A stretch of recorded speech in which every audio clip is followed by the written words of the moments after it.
Section 18. We start this section with a new chapter named Al-Mu'minun, the believers, which begins with a few verses describing the believers. Then we are informed once again about the creation stages of a human being. We then briefly get the story of Noah, peace be upon him, after which God says, "Surely in this are lessons, and we always put people to the test." Followed by the story of Hud, peace be upon him, whose people denied him and articulated their atheistic beliefs, saying, "Does he promise you that once you are dead and reduced to dust and bones, you will be brought forth alive?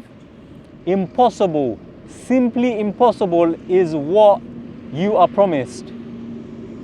There is nothing beyond our worldly life.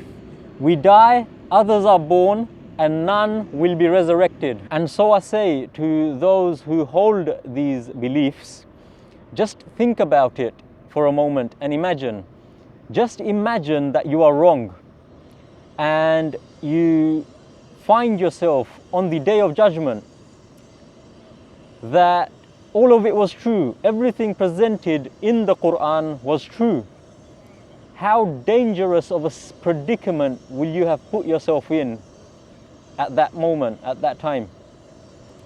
Because at that time there is no going back. But if you are right and death is the end for us, then the believers have nothing to worry about, right? So I ask, do you really want to take that chance, that dangerous chance, and persist on the path of disbelief when you have been warned throughout this Qur'an over and over and over again about what is to come in the future? The chapter continues on the topic of belief and disbelief, and we eventually come to a verse where God mentions about what would have happened if there were multiple gods. Then towards the end of the chapter, we see a conversation between God and the people in the hellfire.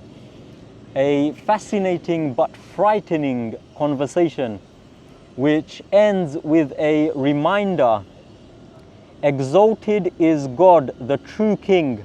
There is no God worthy of worship except Him, the Lord of the honorable throne. Moving into the chapter of Al-Nur, the light, God starts by saying, "This is a chapter which we have revealed and made its rulings obligatory, and revealed in it clear commandments so that you may be mindful." We are taught about the punishments for fornication and adultery, and for those who accuse people of such things without having witnesses. And God teaches us about slander and how serious it is in the sight of God, and commands and warns us not to engage in slander. Later on the same topic, He gives a severe warning to those who accuse chaste, believing women. Then the Prophet, peace be upon him, is told to tell the believing men and the believing women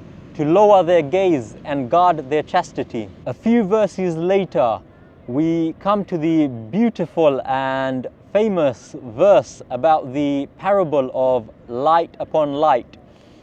I'll leave the pleasure of reading that verse to you, and the verses that follow with more parables, the one of the mirage in the desert and the one of darkness upon darkness. We then come to a verse where God mentions that from water He has created every living creature. And just a quick look into the science of the human body, I found it mind-blowing to learn that about 60% of the human body is made up of water. Then we move into the chapter of Al-Furqan, the Criterion, in which God begins by saying, "Blessed is the one who sent down the Criterion," meaning to distinguish between right and wrong.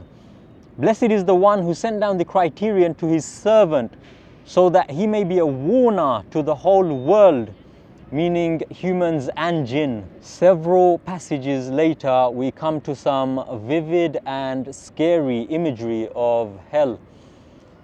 And this should serve as a warning to those who deny the hour, meaning the day of judgment. And that brings us to the end of section 18.